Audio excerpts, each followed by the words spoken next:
जानकीकान्तस्मरणं जय जय राम राम।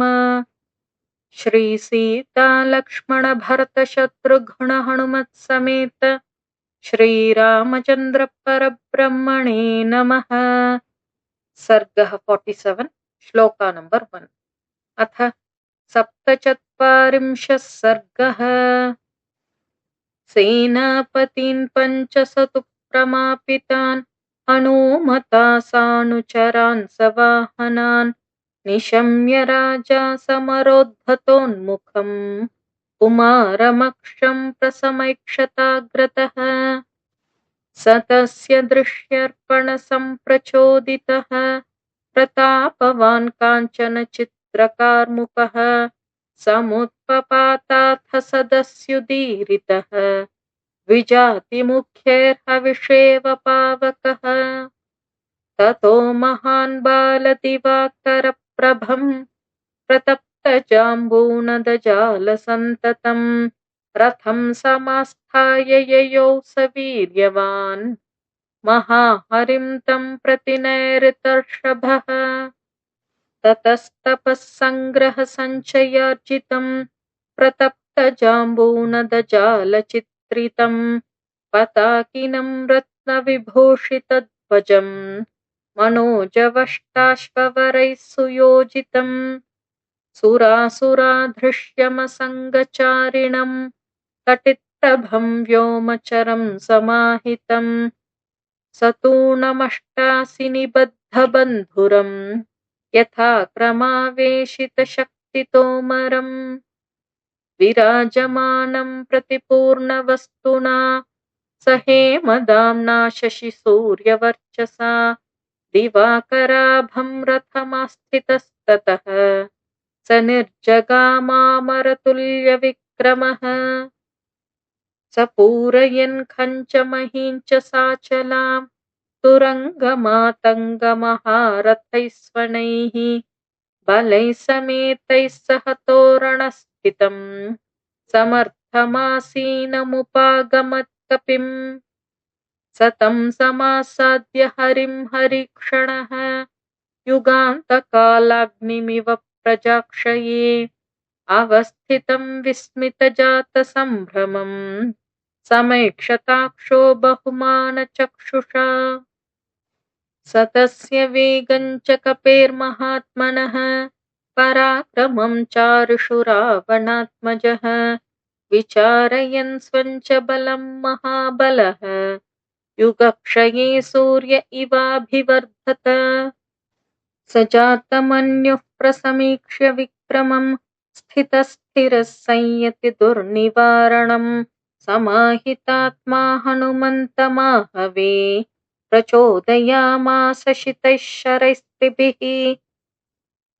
ततः कपिन्तं प्रसमीक्ष्य गर्वितं जितश्रमं शत्रुपराजयोचितम् अवैक्षताक्षः समुदीर्णमानसम् स बाणपाणिः प्रगृहीतकार्मुकः। स हेमनिष्काङ्गदचारुकुण्डलः समाससादाशु पराक्रमः कपिम् तयोर्बभूवाप्रतिमः समागमः सुरासुराणामपि सम्भ्रमप्रदः।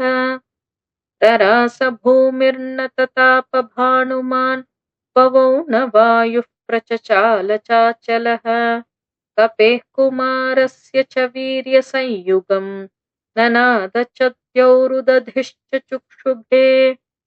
स तस्य वीरः सुमुखान् पतत्रिणः सुवर्णपुङ्खान् सविषाणिवोरगान् समाधिसंयोगविमोक्षतत्त्ववित् शरानथत्रीन् कपिमूर्ध्न्यताडयत्।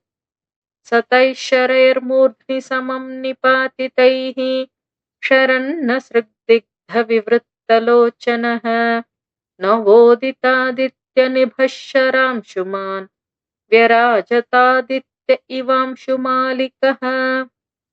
ततः प्लवङ्गाधिपमन्त्रिसत्तमः समीक्ष्य तं राजवरात्मजं रणे उदग्रचित्रायुधचित्रकार्मुकम् जहर्ष चापूर्यत चाहवोन्मुखः समन्तराग्रस्थ इवांशुमालिकः विवृद्धकोपो बलवीर्यसंवृतः कुमारमक्षं सबलं सवाहनम् ददाह नेत्राग्निमरीचिभिस्तदा ततः स बाणासनशक्प्रकार्मुकः शरप्रवर्षो युधिराक्षसाम्बुदः शरान्मुमोचाशु हरीश्वराचले बलाहको वृष्टिमिवाचलोत्तमे कपिस्ततस्तं रणचण्डविक्रमं प्रवृद्धतेजो बलवीर्यसायकं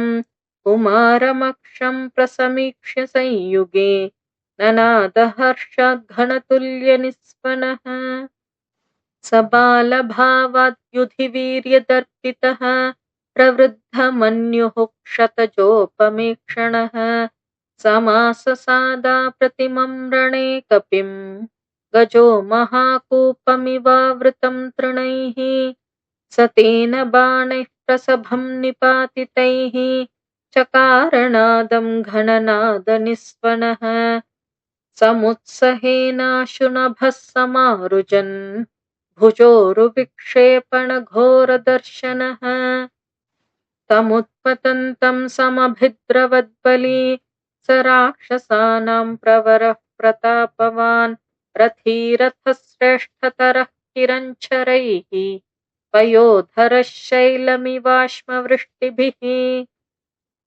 सताञ्छरांस्तस्य हरिर्विमोक्षयन् चचार वीरः पथि वायुसेविते शरान्तरे मारुतवद्विनिष्पतन् मनोजवः संयति भीमविक्रमः तमात्तबाणासनमाहवोन्मुखं खमास्तृणन्तं विविधैः शरोत्तमैः अवैक्षताक्षं बहुमानचक्षुषा जगामचिन्तां स च मारुतात्मजः ततः शरैर्भिन्नभुजान्तरः कपिः कुमारवर्येण महात्मना नदन् महाभुजः कर्मविशेषतत्त्ववित् विचिन्तयामास रणे पराक्रमम् अबालवद्बालदिवाकरप्रभः करोत्ययं कर्म महन्महाबलः न चास्य सर्वाहवकर्मशालिनः रमापणे मे मतिरत्र जायते अयं महात्मा च महांश्च वीर्यतः समाहितश्चातिसहश्च संयुगे असंशयं कर्म गुणोदयादयं स नागयक्षैर्मुनिभिश्च पूजितः पराक्रमोत्साहविवृद्धमानसः समीक्षते मां प्रमुखोऽग्रतस्थितः पराक्रमो ह्यस्य मनांसि कम्पयेत् सुरासुराणामपि शीघ्रकारिणः न खल्वयं नाभिभवेदुपेक्षितः पराक्रमो ह्यस्य रणे विवर्धते रमापणं ह्यस्य ममाद्य रोचते न वर्धमानोऽग्निरुपेक्षितुं क्षमः इति प्रवेगं तु परस्य तर्कयन् स्वकर्मयोगं च विधाय वीर्यवान् चकार वेगं तु महाबलस्तदा मतिं च चक्रेस्य वधे महाकपिः स तस्य तानष्टवरान् महाहयान् समाहितान् भारसहान् विवर्तने जघानवीरः पथि वायुसेविते तलप्रहारैः प्रवणात्मजः कपिः ततस्तलेनाभिहतो महारथः स तस्य पिङ्गाधिपमन्त्रिनिर्जितः स भग्ननीडः परिवृत्तकूबरः पपात भूमौ हतवाजिरम्बरात् स तं परित्यज्य महारथो रथं स कार्मुकः खड्गधरः खमुत्पतन् ततोऽभियोगादृशिरुग्रवीर्यवान् विहाय देहं मरुतामिवालयम् कपिस्ततस्तं विचरन्तमम्बरे पतत्रिराजानिलसिद्धसेविते समेत्य तं मारुतवेगविक्रमः क्रमेण जग्राह सपादयोर्धृढम्। स तं समाविध्य सहस्रशः कपिः महोरगं गृह्यैवाण्डजेश्वरः मुमोच वेगात् पितृतुल्यविक्रमः महीतले संयति वानरोत्तमः। स भग्नबाहुरुकटीपयोधरः शरन्नसृङ्निर्मथितास्थिलोचनः सम्भिन्नसन्धिः प्रविकीर्णबन्धनः हतः क्षितौ वायुसुतेन राक्षसः।